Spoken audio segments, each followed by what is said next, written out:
Bonjour à tous et bienvenue au Café des Antigones. Je suis Iseult Turan, porte-parole, et j'ai avec moi ce soir Anne Troubi, présidente. Anne, bonsoir. Bonsoir Isel, bonsoir à tous.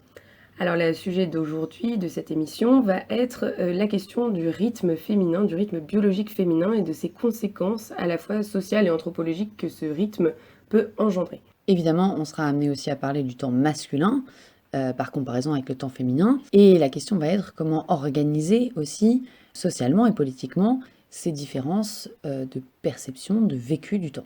Avant de démarrer l'émission, nous vous invitons à mettre le pouce bleu sur notre page Facebook, lesantigones.fr, à visiter notre site internet, notre YouTube, et nous remercions encore une fois tous nos donateurs Tipeee qui nous permettent d'être en présentiel dans certaines conférences et d'enregistrer ces émissions dans de bonnes qualités. Alors le temps féminin, c'est quoi?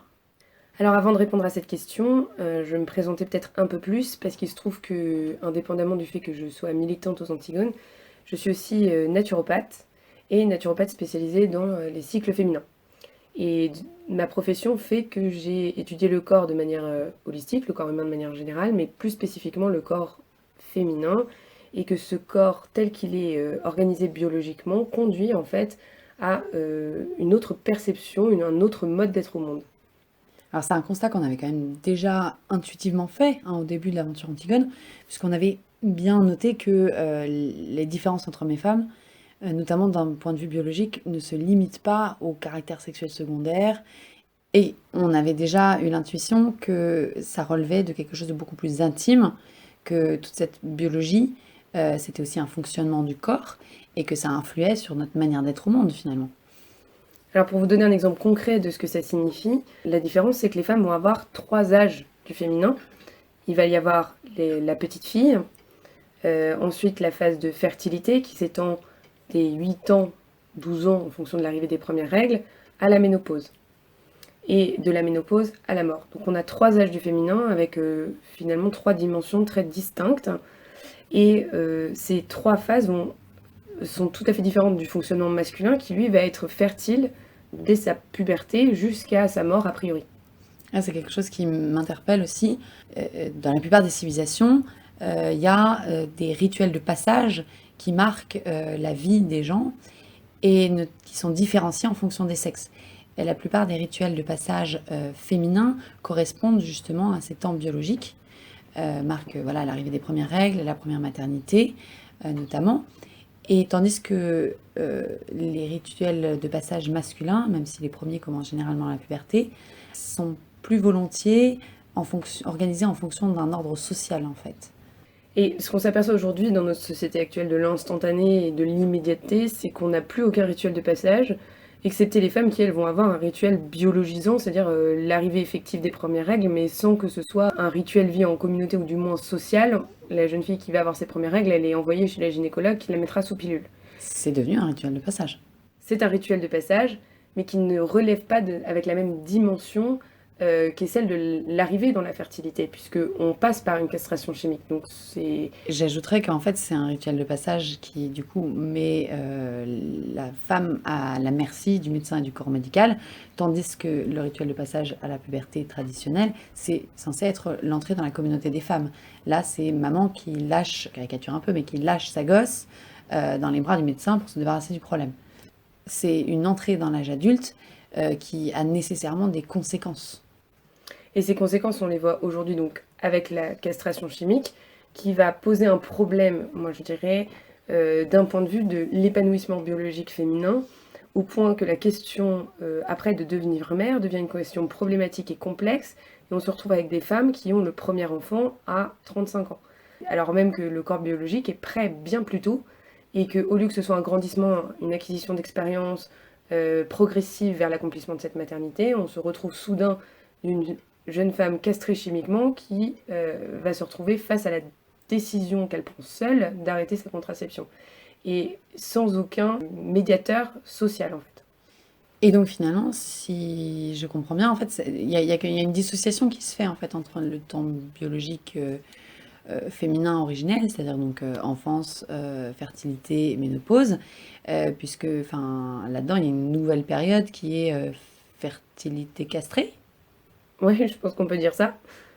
Fertilité en berne, fertilité en berne et ensuite maternité. C'est-à-dire qu'on dissocie la fertilité de la maternité en réalité.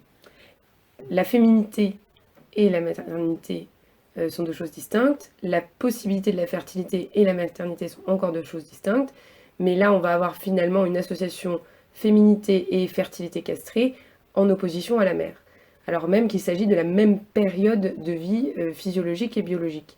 Et le fait de ne pas avoir une continuité entre les deux, mais vraiment une rupture, produit d'énormes troubles, notamment l'idée de congeler des oocytes pour avoir des enfants plus tardivement, associer l'idée de la féminité à la question de la carrière, et ça conduit à tout simplement une méconnaissance du corps féminin et d'énormes troubles de la fertilité, mais aussi de troubles physiques et biologiques, parce qu'on ne mesure pas aujourd'hui les conséquences de tout ce qui va être fécondation in vitro sur le corps féminin, ou même retrait des ovocytes pour congélation, quoi. Alors après, il n'y a pas que ces 3 temps qui vont rythmer la biologie d'une femme. Il va y avoir aussi l'intérieur des cycles féminins, puisque même en fait au sein de cette période de fertilité, les femmes ne sont pas fertiles tout le temps. Elles ne sont fertiles qu'au moment de l'ovulation. Et donc on n'a pas là non plus encore comme le corps masculin. Le corps masculin, il est en fertilité permanente quotidienne. La fertilité féminine, elle va être quelques jours uniquement par mois. Donc ce qui signifie que quand elle va être fertile un jour, il est possible qu'elle ne le soit plus le lendemain, ni qu'elle ne l'était plus la veille, en fait. Fais-nous peut-être un très rapide explication du cycle féminin, parce qu'il y a peut-être des auditeurs qui ne sont pas du tout au courant de comment ça se passe. Alors oui, donc le cycle féminin, ça démarre le premier jour des règles, ça dure en moyenne 5 jours. Donc, alors les chiffres que je donne sont des chiffres qu'on appelle normés, disons de ce qui serait optimal pour une femme. Donc si vous n'êtes pas dans ce cadre-là, c'est ni grave, ni alarmant, ni tout ce que vous voulez, disons que vous ne vous situez pas dans la norme. Mais on va dire que pour un cycle parfait, idéal auquel on devrait toutes tendre, le cycle démarre le premier jour des règles, on va avoir une période de règles, puis une période de fertilité qui se terminera par l'ovulation et qui dure 48 heures après cette ovulation. Cette période de fertilité, elle est normalement de 5 jours, et c'est là que le corps va sécréter ce qu'on appelle une glaire, et qui va permettre en fait aux spermatozoïdes de tout simplement se nourrir et de vivre, et donc de féconder l'ovule. À la suite de ces 48 heures, on retourne dans une phase infertile qui va durer en moyenne 2 semaines, jusqu'au prochain jour des règles suivants. Donc ce cycle-là, au total, est censé durer 28 jours. Ce qui rappelle quelque chose d'autre. Ce qui rappelle en effet quelque chose d'autre, ces 28 jours, c'est aussi le temps lunaire, donc le temps que met la Lune à aller d'une pleine lune à une pleine lune, ou d'une nouvelle lune à une nouvelle lune. Et donc en fait, on dit habituellement, mais ce qui se vérifie aussi d'un point de vue physiologique, que les femmes sont calées sur le temps lunaire. Ce qui ne signifie pas que vous avez nécessairement vos règles au premier jour de la Lune, mais disons que vous êtes rythmé sur la même temporalité de 28 jours. Le fait d'avoir cette fertilité qui finalement ne dure que 5 jours en moyenne, va induire chez la femme l'idée selon laquelle on ne va pas être fertile tout le temps, même au sein d'un cycle. Et ça va induire aussi l'idée que la vie n'est qu'un éternel retour, un éternel recommencement. Et ça, c'est très important, je pense, dans la perception féminine du temps, parce que ça produit l'idée qu'il y a quelque chose d'à la fois très pressant, c'est-à-dire que l'ouverture pour pouvoir avoir un enfant, elle est très courte, elle est que de 5 jours par mois, et à la fois, elle va se reproduire à peu près 13 fois dans l'année. Donc ce rapport cyclique du temps est très présent chez les femmes, et chacune va avoir sa manière à elle de l'appréhender, enfin sa perception très intime, mais ça va induire la même chose de manière générale, c'est-à-dire que cette compréhension cyclique, que les choses peuvent revenir, mais qu'à la fois il y a quelque chose de l'ordre de l'urgence. Ce qui était possible hier, en fait, ne sera pas forcément demain. En effet, c'est cette conscience aiguë-là que les hommes ne vont pas avoir. Les hommes vont être dans une dynamique beaucoup plus progressive, puisque ils ne vont que tendre vers une perpétuelle fertilité. Mais alors, on a une rencontre, finalement, au moment de la fécondation notamment, de ces deux fertilités-là. C'est-à-dire à la fois du temps long masculin et du caractère cyclique féminin. Et il n'y a que, ce que je veux dire par là, c'est qu'on n'est pas fertile seul, c'est que la rencontre d'un homme et d'une femme qui va conduire à la fertilité. Donc, d'une certaine manière, le fait que le temps féminin soit cyclique et le temps masculin soit d'une seule traite n'a finalement assez peu d'importance en matière de fécondité, puisque c'est la réunion des deux qui produit un enfant. En revanche, pour ce qui est de l'ordre de la perception générale, un homme comme une femme ne vont pas percevoir les problématiques de la même manière du simple fait qu'ils n'envisagent pas le temps pareil. Un homme se dit toujours qu'il a le temps. Une femme a une conscience aiguë du temps qui passe. Et ça, je pense que toutes les femmes qui sont en attente de désir d'enfant le savent. Et là, tu rejoins en fait les phases de la vie d'une femme, c'est-à-dire qu'il y a chaque cycle, il y a une fenêtre d'opportunité pour créer la vie, ou alors une fenêtre de stress pour d'autres femmes. Ouais. Et cette fenêtre d'opportunité-là, elle se recoupe avec l'autre question que tu avais évoquée tout à l'heure, qui est effectivement la fertilité d'une femme, elle a une fin. Donc chaque cycle, en fait, te rapproche de la fin. Donc si on se met dans la situation d'une femme qui cherche à avoir un enfant, plus elle se rapproche de l'âge de la ménopause, plus justement cette succession des cycles peut devenir une vraie source de stress en réalité. Parce que c'est une opportunité de moins qui se ferme à chaque fois en fait. Et cette question de la fertilité, les femmes la portent bien avant même les cycles. C'est-à-dire que là où je veux en venir, c'est de mettre un petit peu en lumière le temps féminin. C'est-à-dire qu'effectivement, il n'y a qu'une seule porte ouverte, qui est cette période des premières règles à la ménopause. Mais en réalité, les femmes sont porteuses de vie bien avant, parce que une femme qui va attendre une petite fille, au 5e mois de grossesse, sa petite fille a déjà tout son matériel génétique reproducteur. Donc c'est-à-dire que cette mère qui attend cette petite fille, elle porte déjà 50% de ses petits-enfants. Et ça, dès le premier cri du bébé, de la petite fille, eh bien, c'est un cri qui porte déjà la vie. C'est là où on commence à entrevoir la question de la gestion en fait politique et sociale du cycle féminin, dans la mesure où ça signifie que tout ce à quoi une femme enceinte va être exposée va conditionner la bonne santé, non pas seulement de ses enfants, mais aussi de ses petits-enfants. C'est-à-dire que la bonne santé des générations futures, en fait, dépend de la bonne santé de la femme enceinte. Oui, Et donc bien avant, je suppose, la grossesse, puisqu'on parle maintenant de toute cette phase préconceptionnelle, etc., etc. Oui, puisqu'on avait vu dans le rapport des 1000 jours, effectivement, qu'il est de plus en plus question de parler de la santé sanitaire des femmes au moment de la préconception et de l'attente du bébé, de la grossesse. C'est là où, en fait, les problèmes de santé qu'a notre génération, on paye en réalité les pots cassés du mode de vie et de l'exposition aux toxiques qu'ont pu avoir nos grands-mères. Et nous, on le paye hommes et femmes, puisque les bébés garçons, même si du coup ça s'arrête avec eux, entre guillemets, ont eu les conséquences de cette exposition in utero. Par contre, pour ce qui est des petites filles, ça va aussi avoir des conséquences sur leurs enfants, filles et garçons. C'est ça, donc c'est-à-dire que par exemple, quand on dit oui, les perturbateurs endocriniens atteignent les bébés in utero, on en voit les conséquences avec la baisse de la fertilité masculine. En tant que femme, on se dit ouf, c'est bon, c'est la fertilité masculine, je ne suis pas touchée. Mais en réalité, c'est parce qu'on ne voit pas les conséquences sur le corps féminin immédiatement, puisque la petite fille, elle a tous ses ovocytes à ce moment-là. C'est-à-dire que si les hommes aujourd'hui ont des problèmes de fertilité qui sont grandissants, eh bien les femmes, elles étaient issues d'un matériel génétique qui datait encore. Qui a créé ça en fait, qui a créé le problème des hommes. C'est le même matériel génétique qui va avoir cette question-là. Tout à fait, donc c'est-à-dire qu'on verra les problèmes d'infertilité qui touchent aujourd'hui les hommes actuellement, on le verra chez les femmes une génération après. Et de fait, on rigole parce qu'effectivement, là, on a une prolifération toxique à l'heure actuelle, on a peur pour notre santé, mais en fait, ceux qui vont payer le prix fort de ça, ça va être nos enfants et nos petits-enfants, grosso modo. Tout à fait. Et donc une exposition, en fait, voilà, pour que vous compreniez bien, si vous êtes exposé à des toxiques durant votre grossesse et que vous attendez une petite fille, ces perturbateurs endocriniens et ces toxiques peuvent atteindre le matériel génétique de vos petits-enfants et de votre fille. Voilà. Donc ça, c'était pour que ce soit bien clair.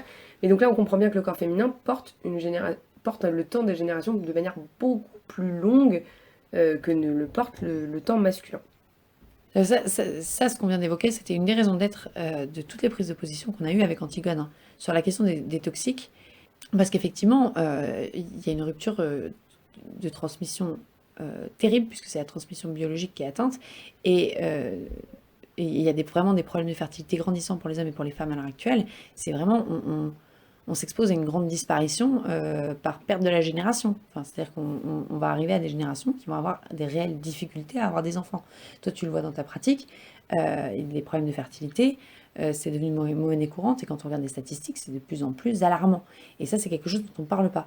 On parle énormément des solutions qu'offre la société à l'heure actuelle, notamment la PMA, qui est présentée comme une solution miracle aux questions d'infertilité. Rappelons-le, la PMA, c'est quand même seulement 10% de réussite. On a quand même 2 émissions qu'on avait dédiées à cette question-là, une sur la PMA pour toutes et une sur la question de la PMA à proprement parler. Parce que pour nous, le grand scandale de la PMA, c'était justement cette question-là qu'on touche du doigt aujourd'hui. C'était le fait qu'on utilise une technique qui a seulement 10% de réussite et qui a des conséquences graves sur le corps des femmes, hein, qui sont des parcours extrêmement douloureux. Je pense qu'il y a peut-être des gens qui nous écoutent qui sont passés par ces parcours-là. Et voilà, vous le savez, c'est pas facile. Et sauf que là, nous, on a eu envie dès le départ de montrer quand même aussi du doigt les coupables de ça. Et les coupables de ça, ce sont les décisionnaires qui ont permis que notre environnement soit blindé de toxiques à tous les niveaux. C'est-à-dire que c'est dans les vêtements qu'on porte, qui sont enduits de toxiques, dans le matériel de cuisine qu'on utilise, dans nos murs. Hein. L'amiante, c'est l'exemple type, hein, et ça, c'était effectivement nos grands-parents. C'est nous qui en payons les conséquences. Et c'est aussi dans toute l'alimentation. Donc, L'alimentation, c'est un enjeu crucial et qui effectivement, c'est ce qu'on ingère tous les jours. Il y a aussi la question de l'eau, hein, qu'on peut rajouter, qui est polluée. Voilà, on a des scandales sur la question des eaux des robinets suffisamment régulièrement. Et toutes ces petites choses mises bout à bout atteignent la fertilité.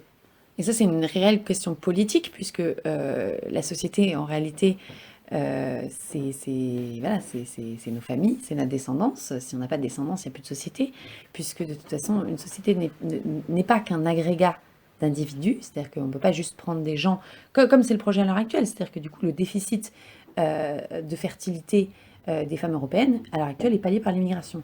Sauf qu'en réalité, ça n'est pas du tout la même chose d'avoir les générations qui se suivent et qui se succèdent dans une transmission qui est à la fois biologique, mais qui est aussi culturelle, qui est aussi celle d'un mode de vie, que d'importer des gens d'ailleurs, et avec leur mode de vie, leur culture, puis le fait qu'ils s'inscrivent dans un maillon, un chaînon humain qui n'est pas le même que le nôtre. Ça n'est pas du tout anodin. C'est pas du tout la même façon d'être une société. Une société n'est pas un agrégat d'individus réunis par le hasard des choses sur un territoire. C'est quelque chose de vivant.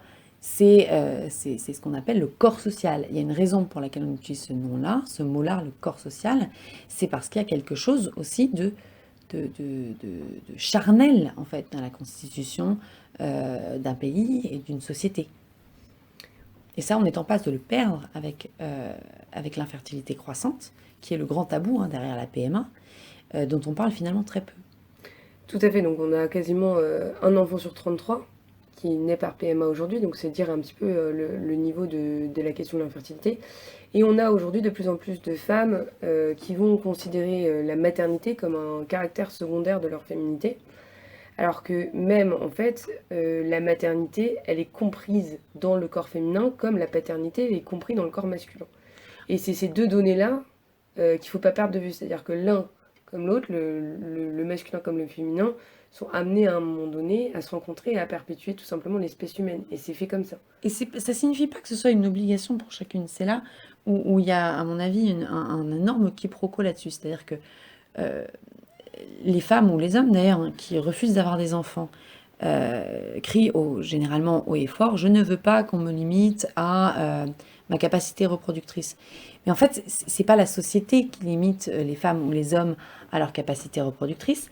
C'est comme tu dis, c'est inscrit en eux. C'est-à-dire que le simple fait de dire je ne veux pas un enfant, c'est déjà se positionner par rapport à ça. Parce que nécessairement, par le simple fait de naître, on est obligé de se positionner par rapport à sa sexuation, puisque en tant qu'être humain, on est sexué, et on est obligé de se positionner par rapport à cette capacité de donner la vie. Tout à fait. Et là, c'est pour revenir sur la question des temps féminins, c'est-à-dire que la question de la maternité ne peut intervenir que sur une période donnée. Et que donc, c'est pas le cas de la petite fille, c'est pas le cas de la femme plus mûre. Et en fait, finalement, cette question de on réduit le corps féminin à la question de la maternité, etc., c'est faire comme si un peu toutes les femmes appartenaient à la période fertile. Mais c'est pas vrai. La période fertile, elle est finalement relativement courte. C'est une partie merveilleuse de la vie, hein, mais elle est bornée dans le temps. Et donc, déjà, on ne peut pas réduire les femmes à ces questions de fécondité et de maternité stricto sensus parce que ça n'est qu'un moment de leur vie. Et qu'on fasse ce choix ou non. Et c'est ce que je voulais dire aussi un petit peu en parlant du fait que la petite fille, elle porte déjà euh, le matériel génétique de ses enfants au moment où elle naît, c'est-à-dire qu'en fait la femme est porteuse de vie indépendamment qu'elle choisisse ou non de donner la maternité. Et les caractères en fait biologiques attachés à ce corps féminin vont avoir un impact sur la manière dont on va percevoir le monde et dont on va faire ses choix. Et que on active cette potentialité d'être mère ou non ne change rien à la biologie et à ce qu'on a en nous. J'ajouterais quelque chose quand même d'important, qui est que le fait de se battre pour que les femmes, de se battre politiquement pour que les femmes puissent avoir des enfants dans les meilleures conditions possibles, c'est l'organisation sociale de la parentalité, comment elle est financée, organisée par la société, etc. Ça, c'est pareil, on a beaucoup d'articles sur les attaques économiques, administratives qui sont faites aux familles, que vous pouvez retrouver sur notre site. C'est pas parce qu'on se bat pour ça que... C'est pas parce que nous, Antigone, nous battons pour ça, utilisons la première personne, que ça signifie nécessairement qu'on pense que chaque femme doit être mère. C'est pas ça. C'est-à-dire que, évidemment, que sur le plan individuel, on reste libre de ses choix. Sauf que la société, en tant que société, ne peut pas organiser, ne peut pas favoriser des choix qui signifient sa propre mort. C'est la même chose que la question de la PMA pour les couples de femmes, par exemple, pour les pères de femmes. C'est la même chose que le fait d'ériger en norme et modèle le mariage homosexuel. C'est-à-dire qu'il peut exister dans une société des marges, il peut exister des choix individuels qui s'écartent de la norme. Mais la société, pour exister, pour se perpétuer, doit nécessairement favoriser et encourager ce qu'il permet, c'est-à-dire la génération.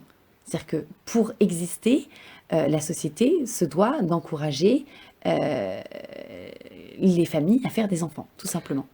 Et d'ailleurs, c'est compris même dans le principe en fait de société, puisque l'idée même d'une société, c'est de se perpétuer ses valeurs ou ce qui la fonde au-delà du présent. Et quand on dit au-delà du présent, c'est nécessairement dans le cadre de la génération.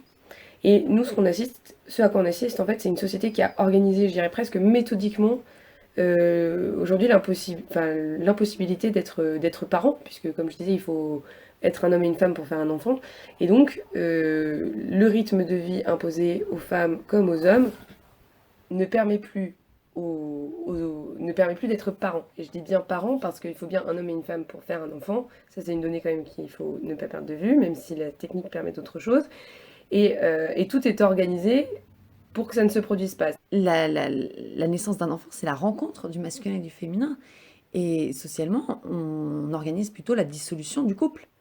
C'est-à-dire que malgré tout, on est des êtres humains, on n'est pas des animaux, c'est pas une rencontre fortuite de 4 minutes 30 qui crée un enfant, à part occasionnellement. En général, on espère que madame et monsieur ont appris un petit peu à se connaître. Voilà, et du coup, ça prend du temps aussi, un temps humain, un temps, le temps de la rencontre de deux personnes, et pas seulement de corps biologiques. Et ça, c'est quelque chose, à mon sens, qui est pleine perte de vitesse, dans la mesure où la société favorise des rencontres éphémères, où l'État lui-même a tendance à dévaloriser l'institution du mariage, avec du Pacs dans un premier temps, enfin du divorce dans un premier temps, du Pacs, du mariage homosexuel, etc., etc. Ce sont autant de choses qui fragilisent l'institution du mariage. Et puis l'ambiance, on va dire, et puis enfin, tout simplement le capitalisme libéral-libertaire favorise la rencontre éphémère et la rencontre humaine sur le mode de la simple consommation, et notamment de la consommation sexuelle.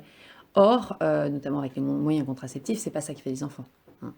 Logiquement, voilà. Oui. L'intérêt des moyens contraceptifs, c'est d'éviter des grossesses. Or, on met directement sous contraceptif les jeunes filles. Et là encore, il ne s'agit pas forcément d'avoir un jugement personnel sur les choix de vie des uns et des autres, ou les écarts des uns et des autres. C'est pas ça la question. La question, c'est comment le fait que ça se soit organisé socialement, que la société en fait se tire à ce point-là une balle dans le pied, que ce soit organisé au niveau des élites politiques et économiques du pays. Ça, c'est du délire, c'est du suicide assisté à l'échelle civilisationnelle en fait. Ah bah, c'est la grande disparition organisée. Et en fait, on s'aperçoit en parlant de ce temps féminin qui est presque impossible à vivre aujourd'hui. C'est-à-dire que la plupart des femmes vivent leur période de fertilité castrée. Elles s'arrêtent juste pour faire des enfants, puis après elles reprennent leur castration chimique. Puis ensuite elles prennent une nouvelle castration chimique, ou du moins elles complètent leur médication à l'âge de la cinquantaine après la ménopause avec des tas d'hormones pour essayer de rester plus jeune, ou en tout cas de moins souffrir des conséquences d'une ménopause qui est aussi importante parce qu'elles ont pris d'autres choses avant. Hein. Et on se retrouve en fait avec toute une organisation médicalisée du corps et une sorte de volonté de violer ce temps féminin. Et moi je dirais qu'aujourd'hui, ce temps féminin est impossible dans la société telle qu'elle est aujourd'hui. Et le fait de violer la biologie et le corps, eh ben on le paye à un moment donné. C'est-à-dire que c'est un peu comme quand on s'alcoolise, ben on prend un verre, on prend 2 verres, puis on prend 3 verres, et puis au bout d'un moment on se finit avec la gueule de bois, on le paye le lendemain matin. Et ben avec les hormones et le reste, c'est pareil. Quand on viole la biologie, quand on va au-delà de ses propres limites, il y a un moment donné, on le paye. Donc il y a des gens qui vont le payer de leur personne avec des cancers. Et puis il va y avoir le paiement social et généralisé qui est la conséquence sur les familles, les conséquences économiques d'une telle situation, etc. Donc on paye ces choix-là à tous les niveaux. Et moi, je le vois dans ma pratique, à coup de drame individuel, parce que voilà, des couples en situation d'infertilité, c'est juste affreux. Enfin, c'est terrible, c'est des vies brisées, c'est des familles abîmées. On parle souvent de l'infertilité du premier enfant, mais il n'y a pas que celui-là, il y a aussi les difficultés à avoir le deuxième ou le troisième. Alors c'est sûr, voilà, c'est compliqué de mettre les choses au même plan, mais ce sont des drames et ce sont des souffrances vécues dans le corps des femmes et au sein du couple. Et c'est juste terrible. On l'a dit, donc il y a des conséquences qui sont à la fois individuelles et qui sont à la fois à l'échelle de la société. Du coup, face à ça, comment on répond? Qu'est-ce qu'on fait? Évidemment, nous, on a l'habitude de suggérer déjà des pistes individuelles, c'est-à-dire voilà, changer en fonction de ces constats-là, changer ses choix individuels. Sauf qu'en fait, en préparant l'émission, on s'est rendu compte que c'était beaucoup plus large que cette question du cycle féminin, parce que ces choix individuels, ils sont largement entravés par le fait qu'il n'y a plus aucun, c'est pas juste le rythme féminin, il n'y a plus aucun rythme biologique qui soit respecté dans la société dans laquelle on vit. Alors tout à fait, c'est-à-dire que là, c'est que quand on parle de ce cycle féminin qui est entravé, qui est castré partiellement, etc., des conséquences de l'infertilité, de cette douleur, on se dit, bah, on va essayer de faire autrement. Mais en fait, on ne peut pas faire autrement, ou c'est extrêmement compliqué de faire autrement, parce qu'il faut 2 salaires pour vivre, donc évidemment, il faut des études importantes pour pouvoir payer bah, tout simplement pour se nourrir et vivre, etc., etc. Et donc, à l'échelle générale, les choix individuels sont entravés parce qu'on n'a plus aucun respect d'aucune biologie. Et là, je vais prendre différents exemples, mais simplement le rythme journalier, parce qu'on parle du cycle féminin voilà, de 28 jours, mais on ne parle pas du cycle journalier de sommeil, enfin du cycle journalier de la vie. On va avoir normalement, théoriquement, des heures de sommeil qui sont variables en fonction de la saison.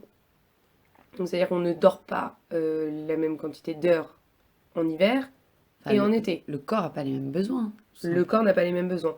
Donc c'est-à-dire que normalement, théoriquement, quand on est en période hivernale, on devrait dormir plus. Ensuite, on n'est pas censé se lever avant le jour du soleil, parce que la physiologie humaine n'est pas faite pour ça. C'est de se lever, c'est comme ces réveils qui imitent la lumière du soleil pour permettre un réveil en douceur. On est censé se lever avec le soleil. Mais ça, c'est difficilement possible pour 2 raisons.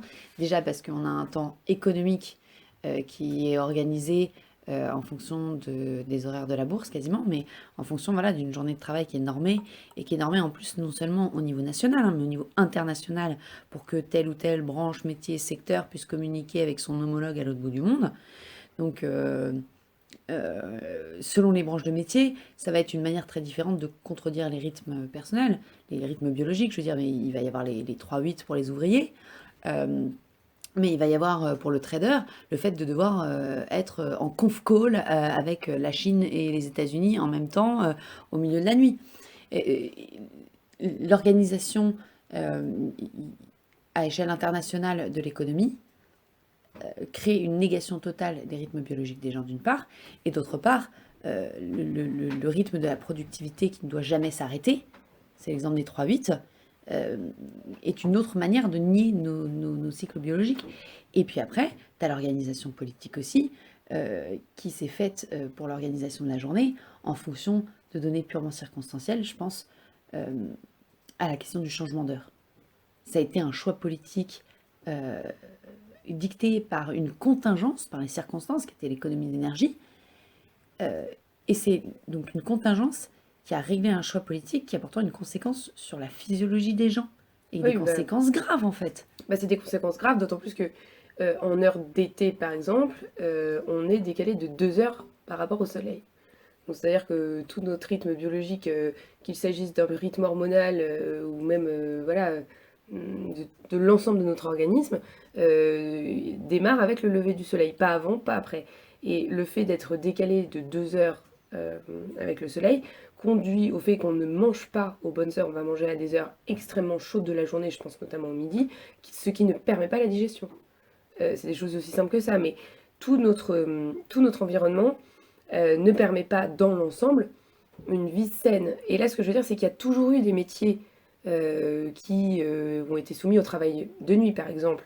Je pense aux médecins, aux infirmières, aux sages-femmes, ce genre de choses. Évidemment, les bébés, ils arrivent quand ils arrivent. Mais euh, hormis ces cas exceptionnels, ces professions qui sont de l'ordre de la vocation, normalement, la plupart des gens, humainement, vivent en fonction de la lumière du soleil. Et voilà, il y a les cas particuliers et il y a la majorité. Aujourd'hui, la majorité est passée dans des cas particuliers permanents. Pour voir le désastre que ça peut faire sur la physiologie, il suffit de regarder la semaine qui suit le changement d'heure chez les enfants. Pour les familles, c'est quand même l'enfer, cette affaire-là. Et c'est arbitraire. C'est-à-dire que c'est purement arbitraire. C'est-à-dire qu'on a un astre solaire qui nous indique quand et comment on fait les choses, et nous, on a décidé de faire autrement. Et en fait, l'adulte peut éventuellement forcer un petit peu sa physiologie, reculer son horaire de repas d'une heure, mais en fait, des enfants en bas âge, ils hurlent à la mort parce qu'ils n'ont pas leur repas à 5 heures au lieu de 6 heures ou l'inverse ou je ne sais quoi, parce que tout simplement, enfin, ils sont calés sur leur rythme biologique et ça ne ment pas. Et c'est là où là, ce qu'on dit, c'est des choses qui sont peut-être difficiles à entendre, mais c'est de l'ordre des vérités les plus élémentaires. Et pour pouvoir trouver des solutions à la fois à l'échelle politique et à l'échelle individuelle, il y a un moment où il faut poser les cartes sur la table et regarder la réalité telle qu'elle est. C'est ça. Même Non, si mais c'est pas très agréable à entendre. Ça fait mal de se dire que voilà, on lève, enfin, et c'est le cas dans toutes les écoles de France, quand vous scolarisez votre enfant, vous le levez avant le lever du soleil. Voilà. Et ben, c'est pas normal. Et c'est douloureux à entendre. Mais c'est comme ça. Et tant qu'on le dit pas, ça changera pas. Donc à un moment donné, il faut effectivement poser les cartes sur la table, affirmer ce qu'est la réalité biologique, tout simplement parce que c'est esprit sain dans un corps sain, ça démarre aussi par un corps sain. Et si on veut avoir des citoyens qui sont présents, qui sont là, qui font du bon travail, qui sont épanouis, sont en mesure de s'élever et de faire société, et ben, il faut qu'ils aient un rythme qui soit un rythme biologique normal et qui soit pas complètement déphasé, quoi. Oui, et puis il faut que ces rythmes soient respectés à tous les niveaux et pas seulement le rythme journalier. On pourrait aussi recommencer à respecter le rythme de la semaine avec le temps de pause qui était chez nous le dimanche et qui est profondément nécessaire, qui a toujours été organisé socialement. Alors tout à fait, et ça date pas d'hier, parce qu'en fait c'était quelque chose qui était déjà présent dans le calendrier mésopotamien, donc l'un des tout premiers calendriers dont on a la trace. Tous les 7 jours, ils mettaient une pause en fait, il y a un jour de pause.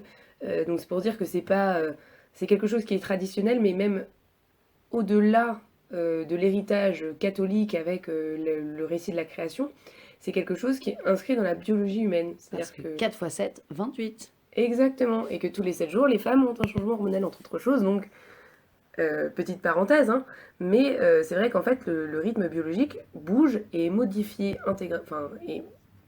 Bouleversé. bouleversé régulièrement tous les 7 jours.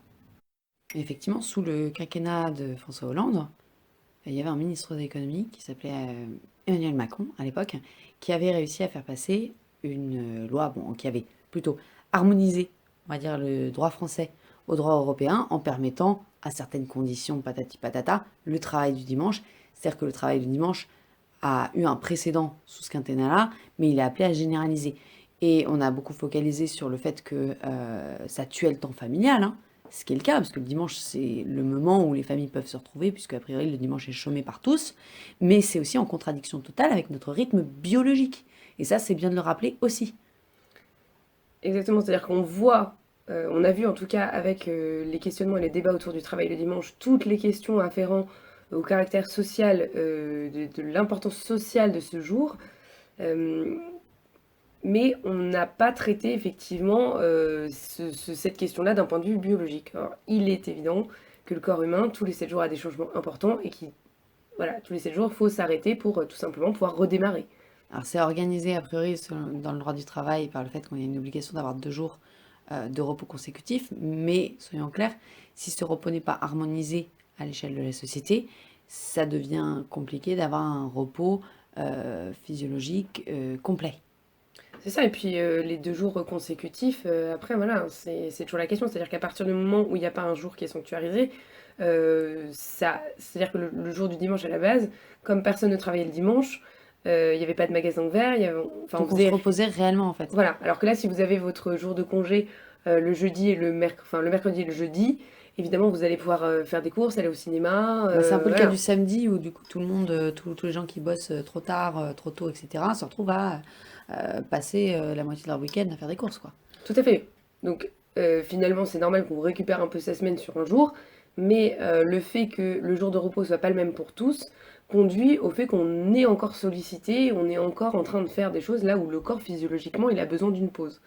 Donc on ne respecte pas donc ni le jour, ni la semaine, euh, ni le mois, on l'a vu avec la question féminine, hein, parce que en fait, on a parlé de ce cycle féminin comme un rythme biologique à préserver chez les femmes, et notamment chez les femmes en période fertile. Mais ce qu'il faut voir aussi au travers du rythme mensuel, c'est que comme on fait société, on est soumis aussi au rythme mensuel du fait de la Lune.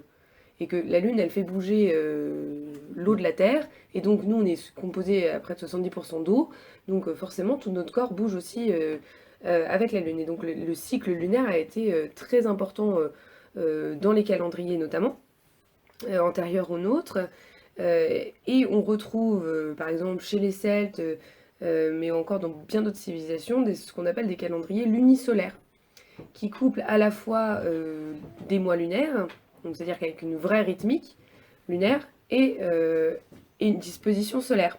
Alors qu'est-ce que ça signifie, ça, les mois lunaires? C'est l'idée qu'en fait, vos mois, ils ont toujours la même durée, ils font 28 jours. Donc déjà, c'est hyper stable, c'est hyper rassurant. Et ils sont pas au nombre de 12, mais du coup, de ce même fait, ils sont approximativement au nombre de 13 plus un jour. Et ça change considérablement en fait l'organisation et même notre rapport au ciel et au temps. C'est-à-dire que pour savoir où vous en êtes dans le mois, bah, vous aviez qu'à lever les yeux. Là, aujourd'hui, nous, on a des mois qui ne sont plus corrélés à rien. On a des mois de 31, on a des mois de 30, 28, 29. 28, 29, on ne sait pas. Donc on n'a plus de repères, et d'autant plus qu'on le sait très bien aujourd'hui, l'agriculture, normalement une agriculture raisonnée ou permaculturelle, peut s'appuyer sur la lune croissante ou décroissante pour notamment tout ce qui va être semis. Donc c'est bien que ça a un impact sur la nature. Or nous, ce rythme lunaire, on ne l'a plus, on ne le vit plus. C'est-à-dire qu'éventuellement les femmes, du fait de leur menstruation, le subissent. Mais c'est intéressant ce que tu dis par rapport au fait de juste lever les yeux et savoir où on en est, enfin quelle est la date en fait en regardant le ciel, parce qu'effectivement, ce sont des savoirs qui se sont perdus. Et en fait, ça devient un passe-temps plus qu'autre chose. Mais il y avait une utilité énorme à avoir cette harmonie avec la nature, cette connaissance de la nature. C'était à la fois effectivement pour se repérer, par exemple en mer ou en marchant, etc. Mais la connaissance des étoiles, c'est aussi effectivement pour savoir quel jour on est. Et on se rend compte qu'en fait, on est dans une temporalité qui est totalement déconnectée, alors que normalement, le temps, la temporalité, c'est censé être un repère. C'est un repère fondamental pour l'être humain, pour se situer en fait. Le temps, c'est d'une certaine manière la mesure de la vie. Et donc on est censé, on peut mesurer le temps à la croissance des arbres, on peut mesurer le temps à la lune, aux astres, etc. Donc l'homme s'inscrit dans la nature. Nous aujourd'hui, on a un temps fait pour l'homme, indépendamment de la nature. Et qui est un temps qui ne respecte en fait aucune loi de la nature. Totalement artificiel. Et effectivement, quand du coup, le temps dans lequel on le vit et le temps qui est organisé socialement est déconnecté de la vérité du temps qui passe, du temps de la nature, du temps des saisons, mais aussi effectivement du temps de la date, hein, voilà, des cycles lunaires, des cycles solaires. On est déconnecté d'une forme de bon sens. On n'a même plus la base. L'homme est un animal social et politique. On nous retire déjà la notion d'animal parce qu'on est On est comme des animaux sortis de la nature. Donc on n'a plus de repères à aucun moment. Donc de ce même fait, il nous reste le social et le politique éventuellement pour vivre. Mais on nous retire ce socle général qu'est la nature. Et en fait, ça va même plus loin parce qu'on ne sait- vous le savez peut-être pas, mais on pense, enfin, on apprend à l'école notamment que notre calendrier il serait solaire. Donc calé sur le rythme du soleil, c'est-à-dire que tous les premiers jours de l'année tombent voilà, à la même période et que l'été se situe au même endroit et l'hiver au même endroit. Et bien ce qu'il faut savoir, c'est que notre calendrier enregistre un retard de plus de 7, enfin peut enregistrer un retard de plus de 7 jours avec le solstice ou l'équinoxe solaire. Et un autre point toujours sur ce calendrier en fait solaire, hein, c'est qu'on a l'impression qu'il est perpétuel et qu'on pourrait finalement retrouver le jour et le mois d'une année sur l'autre par le même système métrique. Et en fait, ce qu'il faut savoir, c'est qu'on organise le calendrier solaire, en fait, il est valable que sur 100 ans. C'est-à-dire qu'on réinitialise tous les 100 ans à l'aide justement de la question du mois de février, le calendrier solaire. Ce mois de février est un symbole de tous les bidouillages contemporains. Bah, d'un point de vue individuel, on ne peut pas s'extraire du temps social, hein, je pense que ça on l'a bien dit, et c'est un petit peu le drame bah, de la situation qu'on décrit dans cette émission, c'est-à-dire que ce sont des choses qui ont l'air ténues, qui ont l'air presque légères quand on parle de la question du temps, mais en réalité bah, on voit bien que c'est une question cruciale au moins d'un point de vue biologique. Après, d'un point de vue politique, il y aurait plein de choses à faire, c'est-à-dire que Arrêtez le changement d'heure. ce serait déjà très bien, et ne pas le caler sur le changement d'heure d'été, mais plutôt sur le changement d'heure d'hiver, ou alors du moins revenir au changement, enfin à l'heure solaire. Rythme solaire, en fait, ça serait plus pratique, plus logique. Plus logique, plus cohérent, mais bon, ça c'est pas demain la Alors, veille. en fait, là, je me rends compte en en parlant que c'est impossible de faire des changements susceptibles de nous rapprocher d'un temps plus physiologique. Alors évidemment, c'est normal qu'il y ait des aménagements, hein, les gens ont toujours eu des chandelles pour travailler un peu plus tard que le soir. Mais en fait, pour pouvoir amorcer le moindre changement, il faut sortir déjà d'une économie à l'échelle internationale. Il faut penser local. À partir du moment où plus tu penses local, plus tu es en capacité d'être maître de ton temps, en réalité. Parce que maîtriser le temps, en fait, c'est le pouvoir. Le temps c'est le pouvoir, et je pense que c'est ce que tu disais à très juste titre en citant Kant, revenir à l'espace et au temps. C'est-à-dire qu'on aura le temps qui sera le plus physiologique pour nous et le plus bénéfique pour notre corps pour pouvoir voilà, vivre simplement correctement, que si on pense un espace donné. Et donc je pense que effectivement la question du localisme, de l'économie locale, c'est une priorité en fait. En fait, bah, une économie, mais ça peut être aussi une société qui se refonde à travers des communautés locales. Parce que par exemple, on n'est pas nécessairement obligé de déscolariser son enfant pour pouvoir lui permettre de suivre son rythme. On peut aussi, si on est justement assez entouré et qu'on forme une communauté, penser une école hors contrat qui ait des rythmes un peu plus respectueux de la physiologie de l'enfant, en fait, tout simplement. En décalant certains horaires, etc. Il y a plein de choses à imaginer. En fait, ce dont on s'est rendu compte quand même en faisant cette émission, c'est que le fait de changer notre rapport au temps à l'échelle d'une société ne peut être que la conséquence de déjà certains changements politiques. Donc penser local et agir en communauté aussi, parce que sinon, en fait, on ne peut pas s'extraire seul de cette logique-là, puisqu'on n'a plus de sociabilité et on n'a plus de vie économique. Donc il faut nécessairement être entouré d'une communauté qui soit assez large et assez forte et diversifiée pour pouvoir constituer un réel maillage social, en fait. Bah, c'est un peu ce qui arrive au bout du bout, quoi. On peut pas repenser le temps si on n'est pas plus nombreux avec voilà, quelque chose d'organisé. Donc c'est sûr que ça nécessite, en tout cas ça peut être une ligne, chercher à tendre vers ça paraît être nécessaire et important, notamment comme clé de lecture de d'autres propositions. C'est-à-dire que là, tu évoquais la question des écoles hors contrat, etc. Mais je veux dire, quelqu'un qui arriverait au ministère de l'Éducation, voilà, et qui se demanderait qu'est-ce qu'il peut faire politiquement sur cette question-là, se dire que l'enfant a un rythme biologique, c'est déjà intéressant. Quand on parle de relations économiques entre deux sociétés, etc., ou horaires de travail de certains travailleurs, là aussi on a un impact. Quand on sanctuarise le dimanche, on essaie de respecter de plus en plus le temps. Donc on ne peut pas faire ces démarches de temps d'un point de vue individuel parce qu'il y a trop de contraintes et que ce serait trop complexe, même si vous y êtes évidemment invité à le faire, au maximum que vous le pouvez. Mais en tout cas, d'un point de vue politique, toutes les décisions qui doivent être prises doivent se faire avec une compréhension aiguë du temps biologique et d'un respect du temps de l'être humain, en fait.